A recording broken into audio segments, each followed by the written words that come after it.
Down here in the bottom right, in the red, the Terran player. He is. SK Telecom T1 Dream.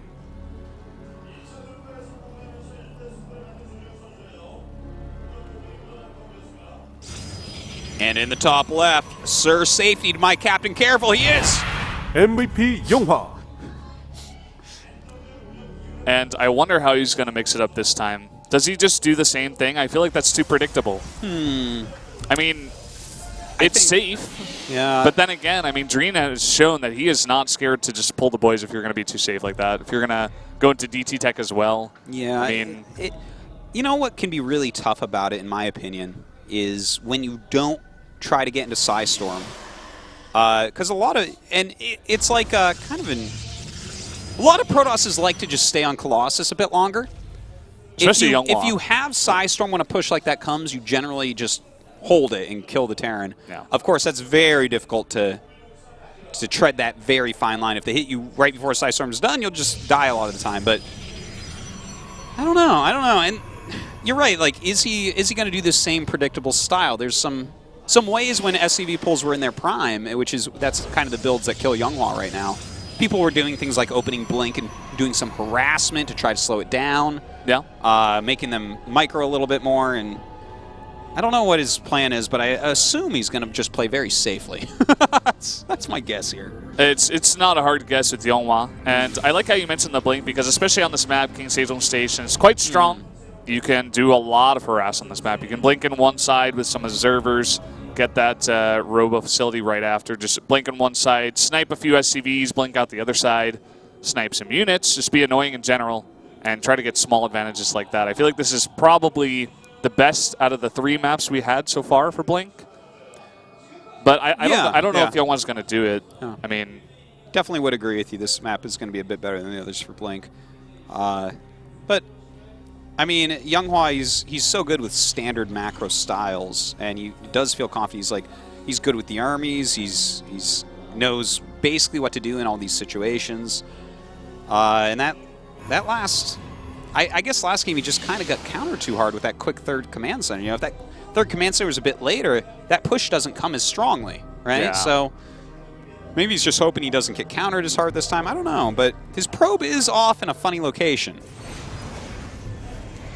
Mothership Core popping out in time to push back the Reaper.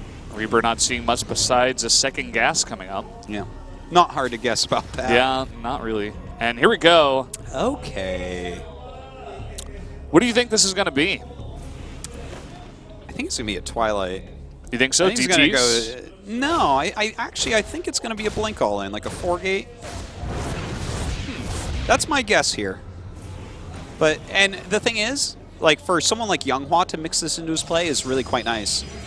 Because a lot of the times the Reaper won't look as hard, right? Like, if you're playing against MC or YongHwa, which one are you going to use a Reaper harder against, right? I was actually wondering what you were meaning by that, because I was like, well, of course you got a Reaper out, you got a Scout, but yeah, you're actually totally right against YongHwa. Yeah. Are you really going to scout the entire map with that? Maybe or not. what?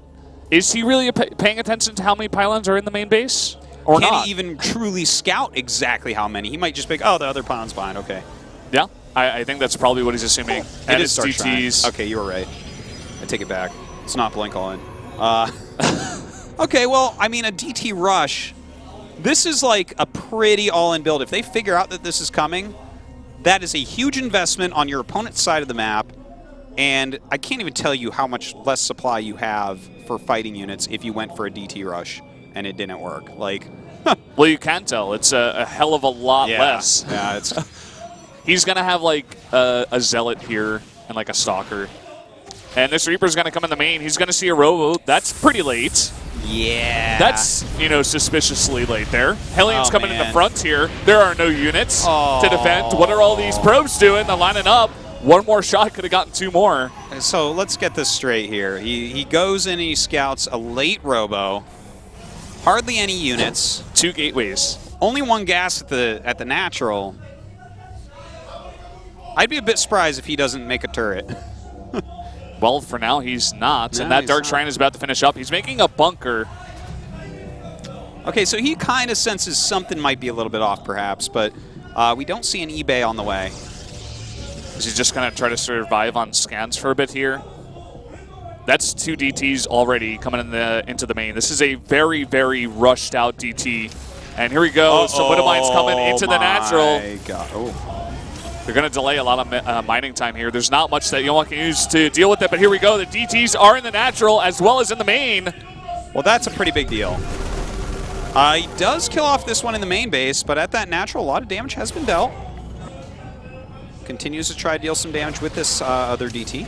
Uh-oh, uh-oh, uh-oh. Ooh, that's so close. Oh, 9. That hurts. That is so much damage. Some mismanagement there. But you know what? This DT could potentially do as much damage. Does he have scans? It doesn't look like it. Not at the moment. That's a lot of SCVs killed. That's a lot of lost mining time. Really close to a scan here. He's got one now. A nice round, but getting a couple more kills. Up to 7 SCV kills. 28 SCVs against 38 probes. So a bit of a lead there for YongHwa. Kind of a funny game, though, because we have Stim halfway done. He does have Medivacs out. Splash damage is nowhere even on the horizon right now, really, for YongHwa. So that could be an issue, but he's continuing to deny some mining here. Whoa, that's like... Is that not... I guess it's not done, but... Or, yeah, no, I guess it is done. I don't even know. Yeah, I think it is done. It looks like it just finished. And the Widowmine drops. It seems like they have been pushed back for now. He's managed to scrum together some Stalkers to defend, as well as some Observers. Well, definitely the economic advantage right now going to YongHwa. Gonna try to defend here, as you said, Valdez, with Blank. Getting his Forge right now to start catching up on those upgrades as well. Only 3 racks is out for Dream, so he can't field a gigantic army at the moment. Here comes another drop, but he sees that, and he knows the Observer's there as well. There's no reason to try to force that. Kind of maybe learning from his mistakes in the last game, dropping a Widowmine onto a cannon. Gonna just pull back this time. And right now, YongHwa off a 2 base. He's just making some probes. He's getting that Blink, like we mentioned. He's also getting the Robotics Bay and some more gates. Yeah. So probably gonna stay on this for a little bit here. I like the choice. This being a follow-up here. Oh, God. Okay, that wasn't too bad. Could have been way, way worse. Oh, I like that flank that he did. He actually ends up doing a bit of damage there. Not the most, but I like how he did that. He's like, okay, drop a Widowmine here. Oh, fly around to where the probes normally run. If you're not quick, that could do some serious damage. But YongHwa still has a very healthy probe count. Both bases oversaturated, really, at this point. Yeah, in fact, trading 3 Widowmines there for only 2 probes and a Zealot. Not the greatest trade, but like you said before, the idea was cool. But again, Dream, he's powering up some barracks now, getting those upgrades finally. He does have the Stim and combat shields as well as +1 is about to finish up here, but already YongHwa confident enough to take his 3rd base. He's adding more gates. He's getting those Colossi out. I like it. I like that 3rd base and how quickly he's taking it. Not that it's the quickest thing we've ever seen, but for YongHwa, that's a bit quicker than some of these other games. So that's well timed out, and I think that he can hold on. You know, he has Colossus on the way here. He has a good amount of Blink Stalkers. Scouts that coming in. That's very important. That was a important. 6 scout, actually. He didn't send that directly to the Terran's base. He sent it on an angle to actually scout out drops. Really, really nicely done. YongHwa, he had a bit of trouble defending his 3rd base in the last game, but this time he does have a group of units here. Yeah, having that Colossus in there and a few sentries, if he hits those force fields just right, that's going to be fantastic. But Dream actually lining this up with a drop. Oh, that drop going to do some real damage here. All right, gets 3 probes, not as many as you would hope, but oh, God, oh, no. Oh, that's way more damage than he could take. Yeah, he's actually doing more damage over here to the army, killing one of the Colossi and a bunch of Stalkers. Now that 3rd base is all left alone. Yeah, it looks like he should be able to save it, but definitely did enough damage to that army that was a very successful attack. To kill off some Stalkers and a Colossus for almost nothing. In fact, I think he got 2 sentries as well, so that's a lot of gas units going down. We have a bit of a follow-up here. We do see a 2nd starport being made. Would not be surprised to see Dream just do a very similar build. He stopped at 48 SCVs again. He was at 49 last game. You know, just make a very strong army off a 2 base, get a bunch of Vikings, and go for the kill. I mean, especially after you've broken down the army of YongHwa pretty heavily. and now even doing some more economic damage. Yeah, once again, forcing this third base to take a lot of damage. In fact, he's going to get it this time. YongHwa is not even trying to save it right now. And that's actually turns out to be a good move. As we see, there was an observer right there, so he saw that there was a flank ready. Yeah. That's like actually what Dearm was trying to get him to do, was to come out. If YongHwa moved out like he's doing now, could have had one of his Colossi sniped. And this time, YongHwa was moving out, and he's got nothing in the main base. Can definitely focus down that forge. Yeah, right now he is splitting up his army, so should be able to deal with this. That upgrade wasn't too far along. It's not the most painful thing, but still. Nice snipe there. He is going to get this Colossus, unfortunately, for YongHwa. No micro on that Colossus whatsoever. He realizes he needs that splash damage to do its work. Making a DT, sending it in, but that scan does clean it up. Oh god, a sentry going down as well. Already a lot of damage on this Colossi. Yeah, the two Vikings do a lot of damage. He's got 6 medevacs in the back and a really, really nice ball of bio here. He's cleaning up YongHwa's army. The probes are pulled. I think that's going to be it, Artosis. That is, in fact, going to be it, Valdez. It's going to be Dearm taking out YongHwa 2-1. Yep, set Colossus there.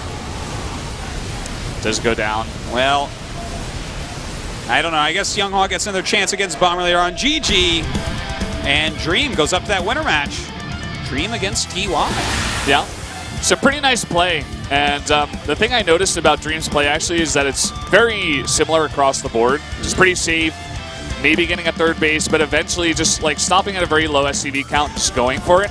And I feel like he had only one build planned for this matchup because he only had to play one player. Okay. And he was like, okay, I got one matchup for this build, or for this one build for this matchup. I'm going to use it in this matchup over and over and over again. I can do this against YongHwa. I can get him. He's going to play safe. Yeah. And I feel like we're going to see more of what Dearm had prepared today in the later matches against some Terrans.